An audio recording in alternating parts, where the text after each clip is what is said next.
नमस्ते वासुदेवाय। दोस्तों, आज के वीडियो में मैं आपके लिए अधिक मास यानी पुरुषोत्तम मास की कथा लेकर के आई हूँ। अधिक मास स्नान के बाद में पूजा कर श्री हरि विष्णु की पूजा करने के बाद में यह कहानी जो है नित्य प्रति सुननी चाहिए। यदि अधिक मास आपने स्नान नहीं किया है तब भी अगर आप इस कथा को सुनते हैं तो आपको पूरे पुण्य फल की स्नान के पुण्य फल की प्राप्ति होती है। अगर आप पूरे महीने में इस कथा को नहीं सुन पाते हैं तो आखिरी के 5 दिन में 11 से लेकर के आखिरी के 5 दिन में इस कथा को अवश्य सुनना चाहिए।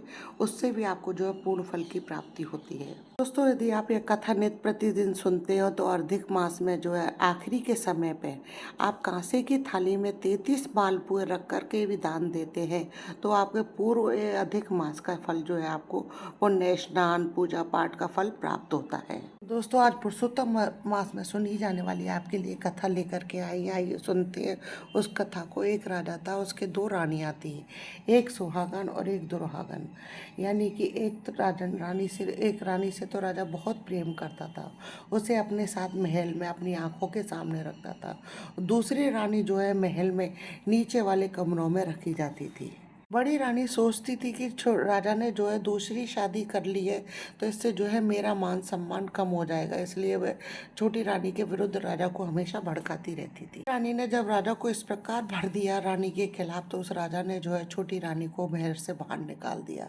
छोटी रानी महल से निकलने के बाद में जो है भगवान की पूजा पाठ जब तब ध्यान में ही लीन रहती। छोटी रानी जो है भगवान के भजन कीर्तन सत्संग उपवास भागवत कथा भजन आदियों में ही लगी रहती थी, इन्हीं को ही करती रहती थी। अब बड़ी रानी सोचती थी कि ये छोटी रानी जो है राजा को अपने बस में करने के लिए ये सब काम करती है, तो वह छोटी रानी से बहुत चिढ़ती थी और राजा को इसके बारे में जो है जरा भी भनक नहीं लगने देती थी और राजा को जो है छोटी रानी के खिलाफ और उल्टे तरीकों से भड़काती थी। एक बार छोटी रानी जो है अधिक मास कर रही थी, स्नान आदि के बाद में भगवान की पूजा मंदिर में सभी देवी देवताओं की परिक्रमा सभी पेड़ों की पूजा आदि करती।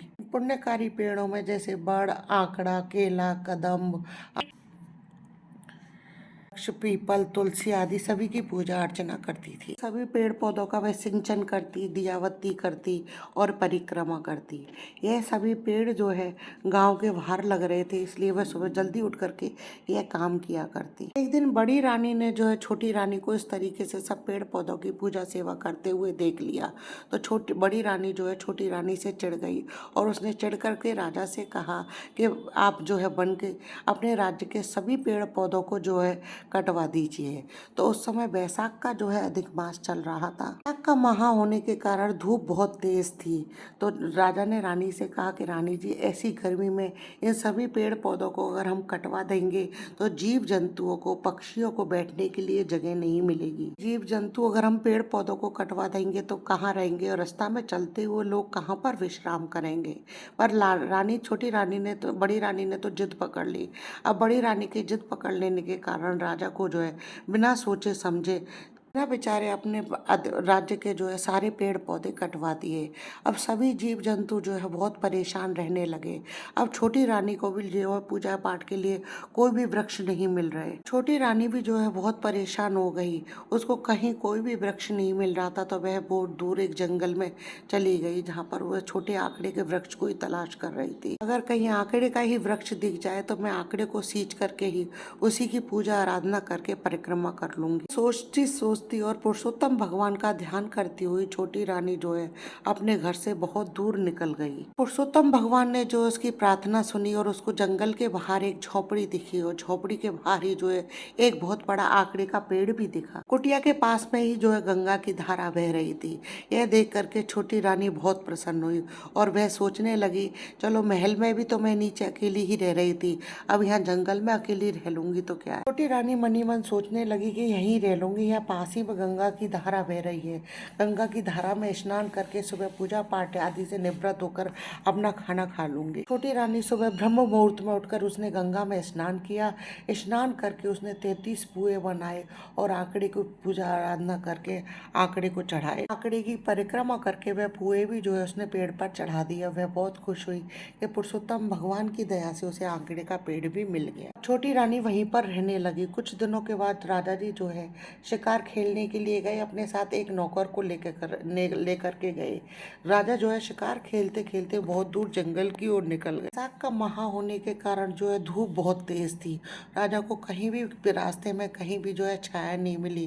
राजा का धूप के कारण जो है जी घबराने लगा। राजा गर्मी के कारण बहुत बेचैन और बहुत परेशान हो गए। तो राजा सोचने लगे, जब मैं गर्मी के कारण इतना बेचैन और इतना परेशान हो गया हूँ तो बाकी जीव जंतु वगैरह का क्या हाल हो रहा होगा। राजा यह सोचकर बहुत दुखी हो रहे थे और उन्होंने अपने नौकर से कहा कि कहीं दूर तक देखो, अगर शायद कोई एक दो बूंद पानी की मिल जाए, चाहे कहीं छोटी सी छाया मिल जाए जिससे जान बच जाएगी, वरना आज तो जान ही चली जाएगी गर्मी के कारण। अब नौकर ने जो है दूर तक निगाह फैलाई तो उसे वो छोटी रानी की कुटिया दिखी। तो वह राजा को जो है उस घोड़े पर बैठा करके वहां पर ले गया। आंकड़े की छाया में राजा को लेटा दिया और गंगा की धारा में से पानी ला करके राजा को पिलाया। रानी ने जो आंकड़े की पूजा करके 33 पुए चढ़ाए थे, उन दोनों ने वह पुए खाए और थोड़ी देर पानी पी करके आंकड़े के पेड़ की छाया में विश्राम करके दोनों जो है घर को रवाना हुए। पर राजा को आश्चर्य हो रहा था, इतने घने भयानक जंगल में जो है किसने जो है यह पेड़ लगाया, कौन जो है इसकी पूजा करता है। इतने घने जंगल में जो है एक भी पेड़ पौधा नजर नहीं आ रहा है। यह सब सोचते सोचते राजा जो है घर आ गए और राजा घर आकर के जब रात को सोने के लिए गए तो उन्होंने ये सारी घटना जो है रानी को सुनाई। राजा रानी से बोला कि तुम्हारे कहने से जो है हमने सारे राज्य के पेड़ पौधे कटवा दिए और आज गर्मी के कारण और पानी न मिलने के कारण हमारी तो जान ही चली जाती। भगवान का भी एक चमत्कार मिला हमें कि कहीं दूर ही हमें घने जंगल में एक आंकड़े का पेड़ मिला और पास ही में गंगा की धारा मिली। तब राजा ने जो है रानी से पूछा, क्या तुमने हमारे लिए कोई पूजा पाठ या आराधना वगैरह की थी क्या? तब बड़ी रानी ने उससे कहा कि हमने तो राजा साहब आज तक कोई ऐसा कोई पूजा पाठ और व्रत आदि नहीं किया। तब राजा मन ही मन सोचने लगा, छोटी रानी ने जो है हमारे लिए कोई व्रत उपवास किया होगा, शायद उसी से हमारी जान बची है, हम उससे जाकर पूछेंगे। दूसरे दिन राजा जो है छोटी रानी की कुटिया में गए तो वहां पर छोटी रानी नहीं मिली।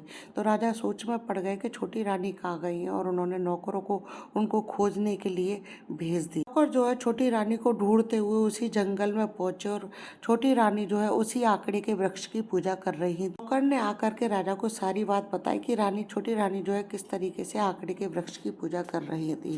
राजा ने जब यह बात सुनी तो वह राजा स्वयं रथ लेकर के रानी को लेने के लिए पहुंचे। राजा ने जो है छोटी रानी के पास पहुंचते ही उनके पैरों में पड़ करके उनके पैर पकड़ लिए और कहा कि रानी आप हमारी गलती को माफ करो, जो है हमारे साथ घर चलो। रानी ने राजा को उठाया, राजा से कहा, महाराज आप यह क्या कर रहे हैं?